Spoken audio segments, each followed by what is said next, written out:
Hello everyone.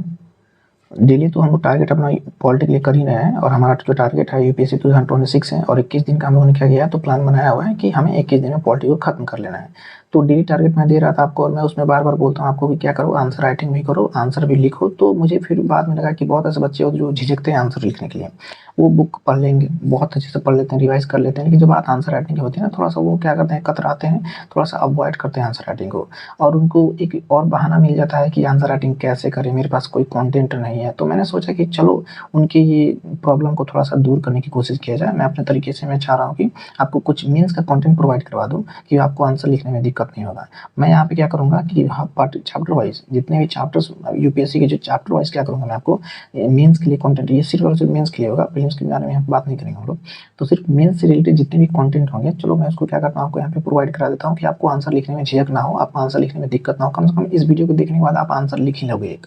तो चलो आप बात करते हैं कैसे इस चीज़ को अप्रोच करेंगे। तो सबसे पहले हम क्या करेंगे कि कितने क्वेश्चन पूछे गए हैं इस चैप्टर से। तो देखो अभी जो हिस्टोरिकल अंडरपिनिंग से ये लगता है ना कि बहुत प्रीलिम्स स्पेसिफिक चैप्टर है, लेकिन इससे 2026 में एक क्वेश्चन भी मेंस में पूछा गया। तो आओ उसको उसी को डील कर लेते हैं हम लोग यहाँ पे। और नोट्स कैसे बनाना होता है थोड़ा सा मैं बता दूँ, या क्या किया जाए, एक अलग सेशन बना दीजिए नोट्स बनाने के लिए मेंस के लिए। चलो ठीक है, छोड़ो उसको, बाद में देखेंगे। तो देखो क्या करेंगे हम लोग कि किसी पर्टिकुलर चैप्टर से क्या करना है आपको, प्रीवियस ईयर क्वेश्चन उठाना है। और उस प्रीवियस ईयर क्वेश्चन को उठाने के बाद हमें उस क्वेश्चन को समझना है कि किस तरह से यूपीएससी क्वेश्चन पूछ रहा है, क्या यूपीएससी का डायनेमिज्म है, कि यूपीएससी स्टैटिक है, डायनेमिक है, किस तरह के क्वेश्चन पे वो फोकस कर रहे हैं। और उसके बाद हम क्या करते हैं, उस क्वेश्चन को एनालाइज करके उसका नोट्स बना लेते हैं। आओ देखते हैं। तो यहाँ पे क्वेश्चन सबसे पहले पूछा गया, तो क्वेश्चन पूछा गया, क्या पूछा, अभी तक एक ही क्वेश्चन पूछा है कि did the government of India act 1935 lay down federal constitution discuss. अब डिस्कस के बारे में बात कर रहे हैं। तो इस क्वेश्चन को लिखने से पहले सबसे पहले ये होना चाहिए ना कि आपको डिस्कस, ये जो कीवर्ड है जिसको हम लोग टेल वर्ड भी बोलते हैं, ये जो डिस्कस वर्ड है उसके बारे में पता होना चाहिए। तो इस क्लास के थ्रू एक तो आपके पास कंटेंट तो आएगा ही आएगा, उसके साथ साथ जितने भी कीवर्ड्स होते हैं जो हम लोग through the previous question discuss करेंगे वो भी आपका क्लियर होते चला जाएगा। अब वीडियो को पूरी लास्ट तक देखो, आपको बहुत से क्लैरिटी, बहुत सी चीज़ें होंगी जो समझ में आएगी, नोट्स कैसे बनाने होते हैं, कैसे चीज़ों को अप्रोच करना, तो बहुत चीज़ आपको सीखने को मिलेगा। इग्नोर मत करो, मेरे साथ लग जाओ। आई गारंटी हूँ कि मेरे साथ लग जाओ, जितना मैं करा रहा हूँ अगर उतना कर लोगे तो आपका यूपीएससी क्लियर हो जाएगा। चलो देखते हैं। तो इसमें एक क्वेश्चन क्या पूछा, क्वेश्चन पूछ रहा है कि डिस्कस करना है कि क्या जो गवर्नमेंट ऑफ इंडिया एक्ट 1935 है, lay down the federal constitution, क्या फेडरल कॉन्स्टिट्यूशन को वो ले किया था कि नहीं किया था। आओ बात करते हैं। तो हमारे यहाँ पर डायरेक्टिव वर्ड क्या है, वो है डिस्कस। तो डिस्कस का मतलब क्या होता है, पहले चलिए वो समझते हैं। इसका मतलब होता है कि बैलेंस एक्सप्लेनेशन। अगर आपसे पूछ दिया सिर्फ डिस्कस करो, एनालाइज कुछ नहीं करना, सिर्फ करें डिस्कस करो। जब भी डिस्कस करने की बात करेगा तो आपको इसका मतलब क्या होता है, एक बैलेंस एक्सप्लेनेशन विथ आर्ग्यूमेंट। उसमें आपको आर्ग्यूमेंट भी प्रस्तुत करना होता है, argument for and argument against. आपको पॉजिटिव और उसका क्या होता है तो नेगेटिव भी डिस्कस करना होता है। अगर पूछे डिस्कस तो एक बैलेंस एक्सप्लेनेशन होता है आपको, वो उसमें क्या आपने क्या करना होगा, नेगेटिव पॉइंट को भी रखना है और पॉजिटिव पॉइंट को भी रखना है। और उसके बाद जो कंक्लूजन होगा आपका वो क्या होगा, एक रीजन कंक्लूजन होता है कि आपने जो तर्क दिया हुआ है, ये नेगेटिव पॉजिटिव जो आपने बताया और जो डिस्कस किया हुआ है, उसको एक रीजन कंक्लूजन देना होता है कि हाँ जो मैंने ये यहाँ पे किया हुआ है वो उसको बैलेंस करके आपको बहुत अच्छे से कंक्लूजन प्रस्तुत करना होता है। तो आपको समझ में आ गया डिस्कस का मतलब क्या होता है। डिस्कस का मतलब होता है कि बैलेंस एक्सप्लेनेशन होता है, उसमें आर्गुमेंट देना होता है, फॉर एंड अगेंस्ट दोनों देना, मतलब पॉजिटिव और नेगेटिव। उसके बाद आपके पास क्या होना चाहिए, एक बैलेंस कंक्लूजन होती है। तो क्या कीवर्ड के बारे में। अब बात करते हैं इस क्वेश्चन के बारे में। देखो इस क्वेश्चन में क्या पूछ रहा है ना, क्वेश्चन का जो कोर थीम है, थीम समझने की कोशिश करना। क्वेश्चन का ये जो कोर थीम है वो क्या कह रहा है कि whether this act lay down federal constitution और नॉट। क्वेश्चन का मतलब क्या कर रहा है, क्वेश्चन ध्यान से फिर से पढ़ते हैं। क्वेश्चन डिड का मतलब ये क्वेश्चन पूछ रहा है आपसे, डिड क्या। अब इसका आंसर यस भी हो सकता है और इसका आंसर आपका नो भी हो सकता है, क्योंकि ये पूछ रहा है क्या सच में गवर्नमेंट ऑफ इंडिया 1935 ने फेडरल कॉन्स्टिट्यूशन को ले किया था कि नहीं किया था। अब इसका आंसर यस नो दोनों हो सकता है। तो यहाँ पे कह रहा है कि whether this act lay down federal constitution और नॉट। तो आंसर इसका क्या होगा कि हाँ इसने ले किया था, फेडरल कॉन्स्टिट्यूशन के बारे में इसमें मेंशन किए गए थे गवर्नमेंट ऑफ इंडिया एक्ट 1935 में कि हाँ फेडरलिज्म को इसने बहुत ज़्यादा प्रमोट किया था। अब ये तो हमारे पास क्या हो गया, कोर थीम पता चल गया कि थीम ये है कि हाँ कि इसने ले किया था। अब बात करते हैं कि जब हमें पता चल गया कि हाँ इसने ले किया था, तो सबसे पहला जो हमारा अप्रोच होगा इस आंसर को लिखने के लिए वो होगा कि hence structure should be what, की फीचर्स ऑफ द फेडरेशन, कि हमारा फेडरेशन का फीचर क्या होना चाहिए, उसके बारे में हम क्या करेंगे लिखेंगे। उसके बाद बाद why it failed to establish true federal federation. मैंने बोला पॉजिटिव और नेगेटिव दोनों के बारे में बात करना है। एक हमने फेडरलिज्म के एस्पेक्ट को डिस्कस कर दिया, उसके बाद कि क्या ये सच में ट्रू फेडरेशन था कि नहीं था उसके बारे में बात कर देंगे, और उसके बाद अपना क्या करेंगे, एक बैलेंस एक रीजन कंक्लूजन दे देंगे। तो आओ बात कर लेते हैं इसके बारे में कि इस एक्ट में क्या क्या फीचर्स थे जो ले किए गए थे। तो पहला फीचर था उसका कि division of power, feature of the federalism division of power. किसी फेडरलिज्म को सक्सेस होने के लिए पावर का डिवीजन होना बहुत जरूरी है। जैसे मान लो कि यहाँ पे क्या है सेंट्रल, यहाँ पे क्या है आपका स्टेट है, अब सारे के सारे पावर हम इस सेंटर के पास ही देते, फिर ये क्या हो जाएगा, फेडरल नहीं कहलाएगा बल्कि ये यूनिटरी कॉन्स्टिट्यूशन कहलाएगा या यूनिटरी कंट्री कहलाएगा, फेडरल नहीं कहलाएगा। और इसी पावर को हम लोग क्या करें, डिवाइड कर दें सेंट्रल और स्टेट के बीच में, तो यही क्या हो जाता है हमारा सेंटर, ये फेडरलिज्म हो जाता है। तो डिवीजन ऑफ प्रॉपर पावर होना चाहिए। तो इस एक्ट ने क्या किया था, तो 3 लिस्ट को प्रपोज किया था, पावर को डिवाइड किया था और 3 लिस्ट को प्रपोज किया था। वो लिस्ट कौन कौन से थे, फेडरल लिस्ट था, उसके बाद प्रोविंशियल लिस्ट था और दूसरा कॉन्करेंट लिस्ट था। तो एक तरह से क्या किया उसने, पावर को डिवाइड कर दिया। तो this was the division of power, the feature number 1। Next क्या करा है, बाइकैमरल लेजिस्लेचर कर दिया। बाइकैमरल लेजिस्लेचर का मतलब जैसे मान लो यहाँ पे एक सेंटर है और इस सेंटर में ये सेंटर है और सेंटर में स्टेट का कोई रिप्रेजेंटेटिव नहीं है, तो हम इसको फिर क्या कहेंगे, यूनिटरी कॉन्स्टिट्यूशन नहीं कहेंगे। लेकिन अगर इस सेंटर में, अब इस सेंटर को क्या करें हम 2 भागों में डिवाइड कर दें, किसमें, मान लो जैसे भी हमारा बाइकैमरल लेजिस्लेचर है, जैसे कि अपर हाउस हो गया और दूसरा ये लोअर हाउस हो गया।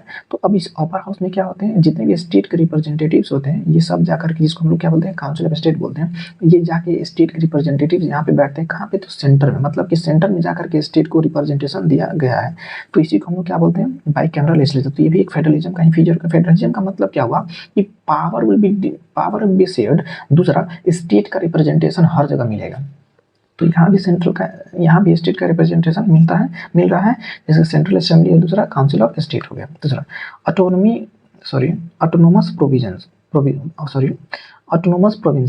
प्रोविंसेस का मतलब क्या हुआ कि एंड ऑफ डायरेक्टी, देखो dietary, government of India act 1990 ने क्या किया था, डायरेक्टी को ये इंट्रोड्यूस किया था। डायरेक्टी का मतलब क्या था, एक तरह से डबल गवर्नमेंट। तो डबल गवर्नमेंट का मतलब क्या हुआ कि इसने सब्जेक्ट को 2 भागों में डिवाइड कर दिया था। एक था तुम्हारा रिजर्व सब्जेक्ट, दूसरा था तुम्हारा क्या, तो ट्रांसफर सब्जेक्ट। अब रिजर्व सब्जेक्ट और ट्रांसफर सब्जेक्ट थियरी में दे तो दिया था, लेकिन यह सिर्फ और सिर्फ किसके लिए था, प्रोविंसेस के लिए था। और इसको लेकर के लोग यहाँ से खुश नहीं थे, इसीलिए इन लोगों ने क्या किया, इसको अबॉलिश का डिमांड करना स्टार्ट कर दिया। तो इसने क्या किया था, तो डायरेक्टी को यहाँ पे इंड कर दिया, और इंड करने के बाद क्या किया कि जितने भी ये प्रोविंसेस थे, इन सारे प्रोविंसेस को ऑटोनोमस क्या किया, तो प्रोविंस बना दिया। ऑटोनोमस मतलब कि ये ऑटोमेटिक अपने आप खुद क्या करेंगे, तो अपना एडमिनिस्ट्रेशन देखेंगे, इसमें सेंट्रल का कोई रोल नहीं होगा। पहले क्या होता था कि सेंट्रल का जो गवर्नर जनरल था उसका बहुत ज़्यादा इसमें क्या था, तो से था। लेकिन अब क्या हो गया कि इसको ऑटोनोमस बना दिया गया, और ऑटोनोमस बनाने के बाद क्या किया गया कि उसके पावर को थोड़ा, सेंट्रल के पावर को थोड़ा क्या किया, कम कर दिया। गवर्नर जनरल का जो होल्ड था इस पर थोड़ा सा क्या किया, उसको कम कर दिया। कैसे कम किया कि इस एक्ट ने क्या किया था, कहा कि बजट को इंट्रोड्यूस कर, मतलब बजट को भी सेपरेट कर दिया था। बजट मैंने कि पहले जो सेंट्रल बजट ही प्रोविंशियल, सेंट्रल जो लेजिस्लेटिव काउंसिल था वो भी प्रोविंशियल के लिए बजट को लेजिस्लेट करता था, लेकिन इसने क्या किया कि अब बजट को भी क्या किया, बाइफर्केट कर दिया। सेंटर का अलग बजट होगा, स्टेट का अलग बजट होगा। जैसे अभी हमारे यहाँ देखते हैं तो सेंट्रल जो बजट था वो स्टेट का बजट, सेंट्रल का बजट अपना इनेक्ट करेगा, और स्टेट जो प्रोविंसेस थे वो प्रोविंसेस अपना क्या करेंगे, खुद का अलग बजट क्या करेंगे, तो इनेक्ट करेंगे। तो इससे कहीं ना कहीं पावर और ज़्यादा क्या डिवॉल्व हो रहा है, पावर और ज़्यादा शेयर किया जा रहा है, तो और ज़्यादा फेडरलिज्म क्या हो रहा है, तो स्ट्रेंथन हो रहा है।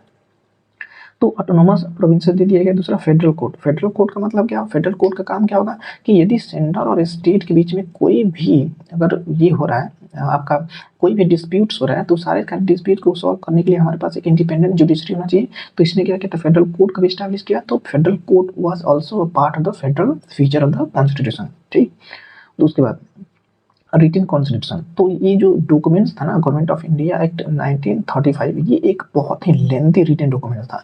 Lengthy written documents in the sense कि हर प्रोविजंस को, power, functions, administration, everything was written properly. तो इससे तो क्लियर हो जा रहा है कि यहाँ पे क्या था, एक कोडिफाइड लॉ था जो बहुत ज़्यादा डिटेल में था, और एक किसी भी फेडरेशन को चलने के लिए, एक फेडरेशन को प्रॉपर फंक्शन करने के लिए एक कोडिफाइड लॉ बहुत जरूरी होता है, कोडिफाइड डॉक्यूमेंट्स बहुत ज़्यादा जरूरी होता है। और वही डॉक्यूमेंट प्रोवाइड करने का काम किया था कौन, गवर्नमेंट ऑफ इंडिया 1935। तो कह सकते हैं यहाँ पे कि अब प्रॉपर रिटन कॉन्स्टिट्यूशन था। तो ये भी फेडरल का क्या था, तो एक बहुत अच्छा फीचर था। दूसरा, नॉट ट्रू फेडरेशन। अब कहता है कि क्या ये सच में फेडरेशन था कि नहीं था? तो it was not a true federation. क्यों ऐसा नहीं था?